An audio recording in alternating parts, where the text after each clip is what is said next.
वो मांस भक्षण उसको प्रिय है, क्योंकि उसके स्वभाव में रखा गया है। वो जबरदस्ती बलात् पशुओं को मारकर खाना उसका एक व्यसन है, उसका जीवन है। मनुष्य का ऐसा नहीं। अब जैसे छोटे छोटे पशु पक्षियों को लोग ऐसे, बहुत निंदनीय है, जिंदा पशुओं को भून करके लोग खाते हैं, फिर उनको काल भूंजता है। कैसा? बड़ी गाड़ियों में, मर्सरीज गाड़ियों में भूंजता है वो। एसी लगी हुई, फिल्मी गाना बज रहे और गाड़ी में जा रहे हैं, और एक्सीडेंट हुआ, आग लग गई, उसी में निकल ही नहीं पाए, उसी में भूंज गए। ये कैसे भुने? उनका परिणाम किसी कर्म के परिणाम से आया हुआ है। वो कर्म जब आप देखते, वो जीव चिल्ला रहा है, उसका मुंह बंधा, उसके पैर बंधे, और ऐसे हिलगा कर थोड़ी थोड़ी आंच में उसे जला के पका रहे हैं कि स्वाद लेने के लिए। तो तुमको हाथ पैर बांधने की जरूरत नहीं पड़ेगी, तुमको ऐसी जगह जलाएंगे जहां कोई बचाने वाला भी नहीं मिलेगा। वो परमात्मा हर एक जीव को अपने कर्म के अनुसार दंड देता है। तो ये तो कहो आप लौट पड़े, तो अब जब नाम जप करोगे और लौट पड़े, तो भगवान कहते हैं अहम तो आम सर्व पापेभ्यो मोक्षयिष्यामि मा शुचा, मैं तुम्हें समस्त पापों से मुक्त कर दूंगा। तो पहली बात, हम तुम्हें धन्यवाद देते हैं कि आप सतमार्ग की तरफ चलने लगे। अब आप जानना क्या चाहते और हैं? ये कह रहे हैं कि अभी जैसे पहले वो मांसाहारी रेस्टोरेंट था, अभी वो शाकाहारी कर रहे हैं, उसमें मैं उसका स्थान पवित्र कैसे करूं? मतलब पहले तो वहां बन चुका है, तो फिर किन किन चीजों में सुधार करूं, हाँ कैसा हाँ करूं? हाँ, बिल्कुल ठीक बात है। तो आप गंगा जी, आपका जहां आसपास हो, तो गंगा जल से छिड़काव करके और उन पात्रों को हटा दो वहां से, जिन पात्रों में मांस रंधन हुआ उनको फेंक दो। वो रसोई में भी नहीं रहने चाहिए। और गंगा जल से करके, और जैसे गाय के गोबर आदि से लीप, तो वो परम पवित्र माना जाता है। फिर जैसा मान लो जैसे पत्थर आदि है, तो थोड़ा सा ऐसे गाय के गोबर लिया, ऐसे कर दिए, और फिर धुलाई कर दी, फिर गंगा जल डाल दिया, फिर धुलाई कर दी, और जो पात्र मांस रांधे गए, उन पात्रों को बिल्कुल वहां से फेंक दो। वो प्लेटें, वो बनाने के पात्र, वो सब उनको फेंक, एक नया सिस्टम रख लो। तो जो उससे कमाई हो, और अच्छा पदार्थ बनाओ। बच्चा कोई देखे ना देखे, भगवान देख रहा है। जैसे हम को पाना पड़े वो, तो हम आनंद पूर्वक पा सकें, ऐसा हम दूसरों को पवाएं। सबके हृदय में भगवान बैठे हुए हैं।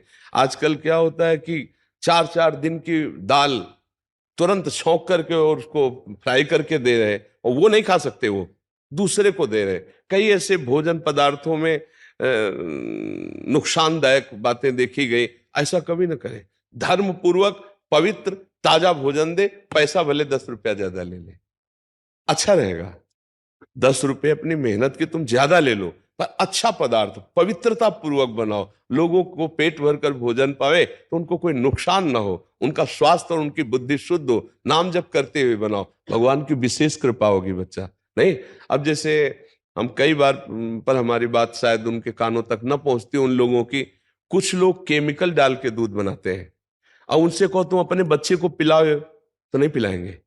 लेकिन लाखों हजारों रुपए, टैंकर टैंकर पूरा दूध केमिकल का पूरा टोटल। अब वो जाकर के जब बिकता है, गृहस्थ लोगों के पास अब फ्लैटों में रह रहे हैं, उनको दूध चाहिए चाय पानी के लिए, बच्चों के लिए। अब वो जाकर शरीर को रुग्ण करता, वो अपने बच्चे को नहीं दे सकता, पैसे के लिए दूसरों के नुकसान। तो ऐसे लोगों की बहुत दुर्गति होती है। हमें लगता है कि आहार विहार बहुत शुद्ध रखना चाहिए, हम पैसे बढ़ा देते हैं। मान लो तुम्हें बहुत पैसे लेने की जरूरत है, 50 का दूसरे देते हैं, आप 55 रुपए का दे दो, 60 रुपए का दे दो, पर पक्का हो कि ये प्योर आपका शुद्ध दूध है। प्योर पदार्थ, आप शुद्ध पदार्थ दीजिए, इससे बहुत लाभ मिलेगा। आजकल बहुत छल कपट होने लगा है भोजन पदार्थों में, खाद्य पदार्थों में। अब अगर होटलों में या रेस्टोरेंट में आप ऐसे बिना छानबीन के ऐसे घी का प्रयोग करते हैं, ऐसी वस्तुओं का प्रयोग करते हैं, तो पाने वाला तो जानता नहीं है। अपने को ये सब सावधानियां, तो उससे भगवान कृपा करते हैं, क्योंकि आप सबको भगवान हृदय में सबके बैठे ना, उनको पवाओगे। ऐसा भाव रखोगे तो तुम्हारी साधना भी बन जाएगी। और पक्का लक्ष्मी जी स्थाई उसी के घर में टिकती हैं जिसके यहाँ पवित्रता और धर्म होता है। ये जितना अधर्म करने वाले हैं सब ऐसे हाइलोजन की तरह जलते जरूर हैं, लेकिन फ्यूज भी बहुत जल्दी हो जाते हैं। और भले दीपक की तरह जलो, बराबर कुल परंपरागत प्रकाशित रहो, ऐसे धर्म से चला जाता है। ठीक है ना? आप मेरी दुकान पे महाराज जी लड़के भी काम करते हैं ना जो, तो वो भी नॉनवेज आदि मांस नशे बहुत करते थे।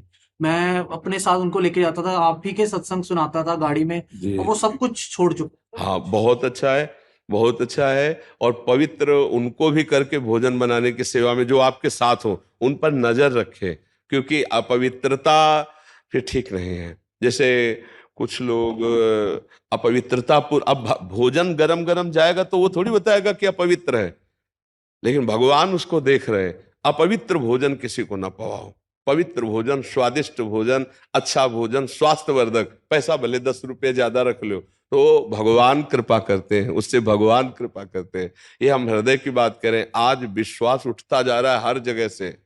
भोजन पाने मतलब पदार्थ पाने की इच्छा नहीं होती कि पता नहीं कैसे विचार वाला, कैसे आचरण से बनाया होगा। सामने वाला इंसान नहीं है क्या? तुम कैसे व्यवहार करते हो?